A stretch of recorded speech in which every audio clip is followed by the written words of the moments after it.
Welcome. Welcome to the Northeast Appalachia Tornadoes and Delayed Third Coast Conference.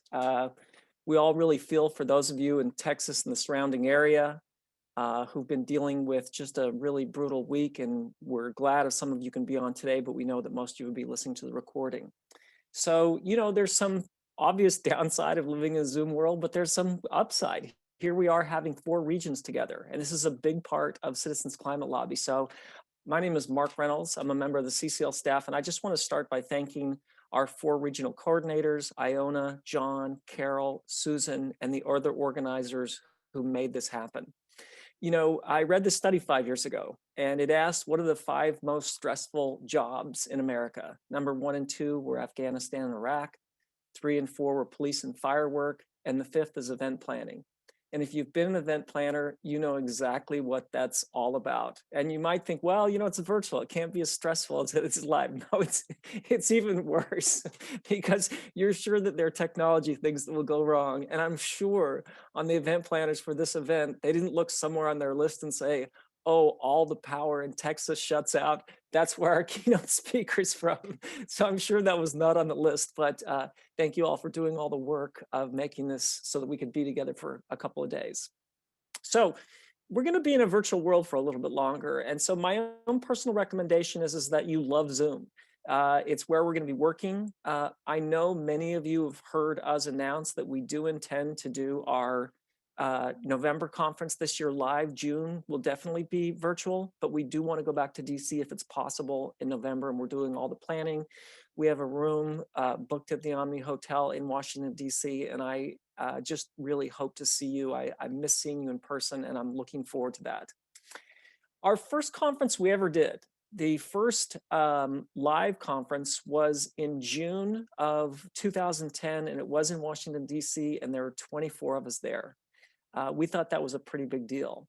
We did the conference in the same hotel where Results, the organization that we modeled ourselves after, was holding their conference. And the reason we did it in the same hotel on the same date is because we were sharing a keynote speaker. So we had booked Lester Brown, the author of Plan B, to speak at our conference, but it made sense for him to speak at both conferences. So we had 24, Results had about 200 people. We were the one who had booked Mr. Brown. In Plan B, he said that the world essentially has 4 gigantic problems, and the problems and the solutions are tied to each other. So that includes ours, climate change, it includes extreme poverty, the issue that Results works on, but then also he says population and soil degradation. So I thought that to make sure that I could do a good introduction of him, I would read Plan B. And Plan B is full of all kinds of information, but in my view, it is an absolutely brutal read. My own preference when I used to travel out on planes is I would generally read dystopian science fiction novels where we failed to solve this problem. Those were interesting on airplanes. Plan B was just hard, but I wanted to make sure that I could do a thorough and adequate introduction of Mr. Brown. After I introduced him, he came up and he said, "Thank you so much for that nice introduction."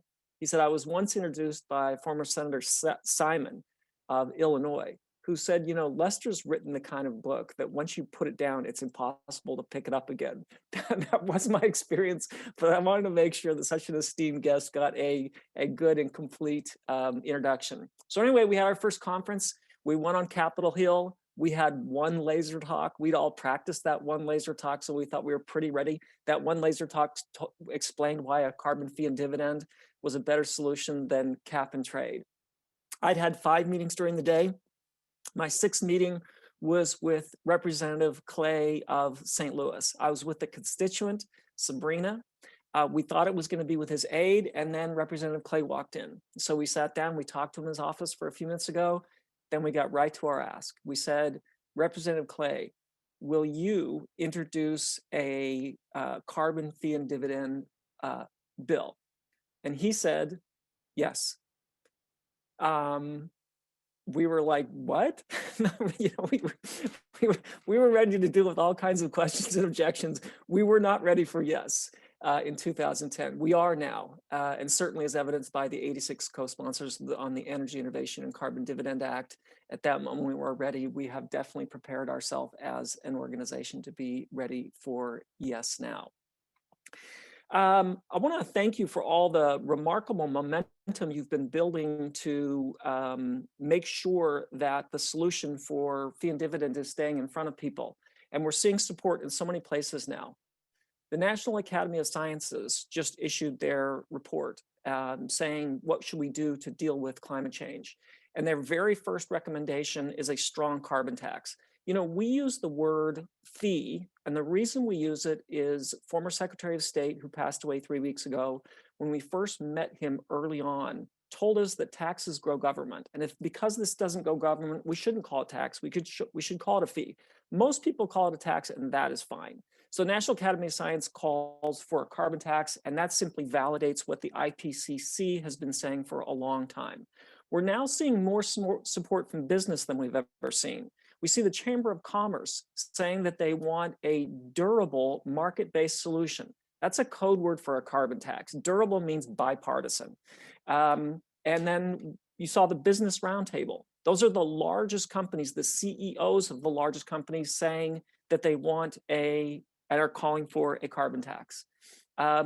You've seen it from economists, over 3,500 economists, the largest economist statement ever in the US, which included 27 Nobel laureates, every living former Fed chair, which most importantly includes Janet Yellen, saying that they want a steadily rising fee on carbon-based fuels and the money rebated back to American households. And then, as I said earlier, 86 co-sponsors on the Energy Innovation and Carbon Dividend Act. That is the most co-sponsors for a carbon pricing bill ever.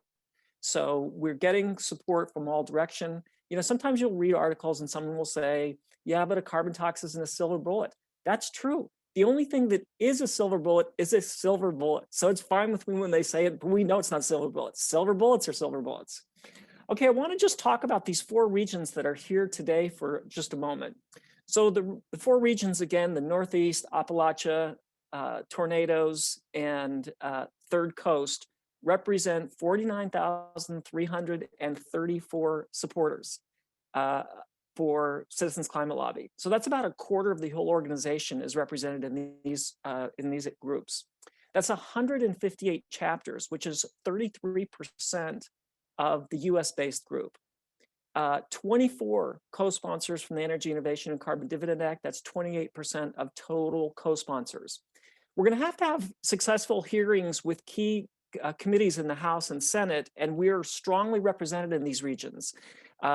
Ways and Means, Energy and Commerce, Foreign Affairs, and Senate Finance in the Senate. There are 17 or 40% of Ways and Means represented in these regions, and 25% on Senate Finance. So we are well represented on the key committees in both the House and Senate that we need to be represented in for success. Then I just want to mention a couple of things that have been happening in the regions recently. In the tornadoes in Kansas, Ellie Sparks, one of my coworkers, has been going around the country doing what she calls flow workshops, 5 levers of political will. We had 70 people in Kansas. It's so important that we have strong support in places like Kansas, and that was really important. So thank you, tornadoes. Thank you, Kansas in particular. In the Northeast, there are now over 500 endorsers on the Energy Innovation and Carbon Dividend Act, and 60 breweries and wineries. Very important constituency for CCL to be successful. You know, the Appalachia region is our newest region. And, you know, we always say that all the innovation in this organization happens in the field, and particularly in West Virginia. You know, our West Virginia volunteers came back to us a few years ago and said, we can't go to West Virginia members of Congress and ask them to support fee and dividend. It's just not, it's not a relevant discussion. We've got to be able to talk about other bills. So we started to talk about other things like the Reclaim Act. And if you saw the opening video in the omnibus bill, the largest energy package in over a decade included 3 of the supporting asks that we were making in our December conference. But that happened because of West Virginia. So Appalachia, thank you for pushing us and making sure that we innovated in ways that we needed to innovate. And then of course, in the Third Coast, we have over 200 signed endorsements including the CEO of the Society for Petroleum Engineers, and 11 breweries. So look out, Northeast. The Third Coast is coming for you also. Thank you for listening to this episode of Citizens Climate Lobby's training program. You can tune into more episodes anywhere podcasts are available. Inspired by what you heard today? Join Citizens Climate Lobby to advocate for bipartisan climate solutions. Go to community.citizensclimate.org to find more trainings, resources, your local chapter, national action teams, discussion forums, and more. Be sure to like our Facebook page and follow us on Twitter and Instagram @CitizensClimate. We also invite all of our listeners to subscribe to our YouTube channel for more inspiration. And together, we are creating the political will for a livable world.